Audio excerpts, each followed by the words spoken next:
News agency Reuters के मुताबिक रूस ने अपने कब्जे वाले यूक्रेन के इलाकों में चुनाव करा दिए। बताया गया कि यूक्रेन के डोनेस्क, लुहांस्क, जापोरिजिया और केरसोन में चुनाव करवाए गए। हालांकि यूक्रेन के इन चारों इलाकों पर रूसी सेना का पूरी तरह से कब्जा नहीं है, लेकिन इसके बावजूद वहां लोगों से वोट डलवाए गए। डोनेस्क के मारियोपोल में चुनाव के दौरान का एक वीडियो भी सामने आया, जिसमें कुछ लोग वोट डालते नजर आए।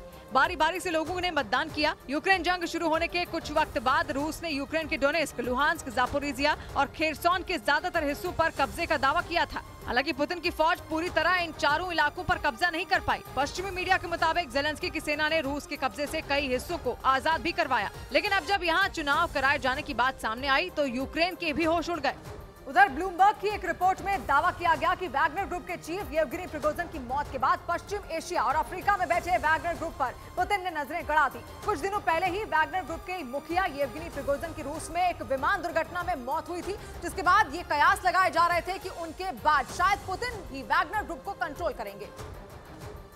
और हुआ भी वही। ब्लूमबर्ग के मुताबिक पुतिन ने वैगनर ग्रुप के साम्राज्य पर कब्जा करने का प्लान तैयार कर लिया। वैगनर ग्रुप को पुतिन की प्राइवेट आर्मी कहा जाता है, लेकिन इसके मुखिया येवगेनी प्रिगोजिन के जून में पुतिन से बगावत के बाद वैगनर ग्रुप को शक की नजर से देखा गया।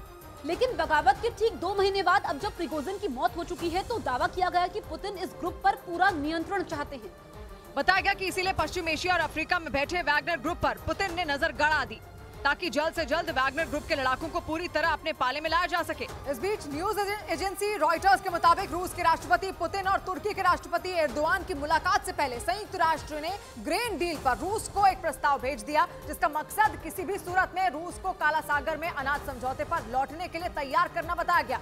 रूस इसी साल जुलाई में ग्रेन डील से पीछे हटा था और इसीलिए कई देशों की मुश्किलें बढ़ गई, क्योंकि रूस और यूक्रेन दोनों ही अनाज के प्रमुख निर्यातक हैं। लेकिन अब जब रूस काला सागर में अनाज समझौते से पीछे हट चुका है तो इसका असर यूक्रेन के अनाज निर्यात पर पड़ रहा है, जिसकी वजह से आने वाले दिनों में कई देशों में भुखमरी के हालात बनने की आशंका जताई गई। इसलिए संयुक्त राष्ट्र ने रूस को एक बार फिर अनाज समझौते पर लौटने के लिए प्रस्ताव भेज दिया।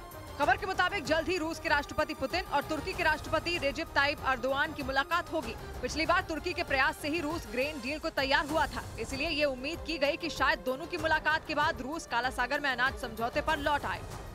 और उधर सीरिया में खस्ताहाल अर्थव्यवस्था से नाराज लोग वहां के अलग अलग शहरों में राष्ट्रपति बशर अल असद के खिलाफ सड़कों पर उतर गए, लेकिन सबसे तेज प्रदर्शन वहां के सुवेदा प्रांत में देखने को मिला, जहां प्रदर्शनकारियों ने सरकार के खिलाफ मोर्चा खोल दिया। वो हाथों में बैनर पोस्टर लेकर सड़कों पर उतर गए और बशर अल असद सरकार के खिलाफ जोरदार नारेबाजी की। महंगाई के खिलाफ लोगों का गुस्सा ऐसा भड़का कि उन्होंने काफी देर तक सड़कों पर प्रदर्शन किया। पुरुषों के साथ महिलाएं भी प्रदर्शन में शामिल दिखी। प्रदर्शनकारियों ने आरोप लगाया कि सरकार महंगाई को काबू नहीं कर पा रही है। सीरिया में सरकार ने 2 हफ्ते पहले ईंधन की कीमतों में दी जाने वाली सब्सिडी में एक कटौती कर दी, जिसके बाद वहां लोगों का गुस्सा सरकार के खिलाफ फूट पड़ा और वो सड़कों पर उतर गए। 2 हफ्ते पहले शुरू हुआ प्रदर्शन अब और तेज हो गया। प्रदर्शनकारियों ने राष्ट्रपति को सत्ता से हटाने के लिए पूरी ताकत झोंक दी। इस बीच पश्चिमी मीडिया के मुताबिक यूरोपियन यूनियन ने इस साल के अंत तक यूक्रेन के 40,000 सैनिकों को ट्रेनिंग देने की घोषणा कर दी।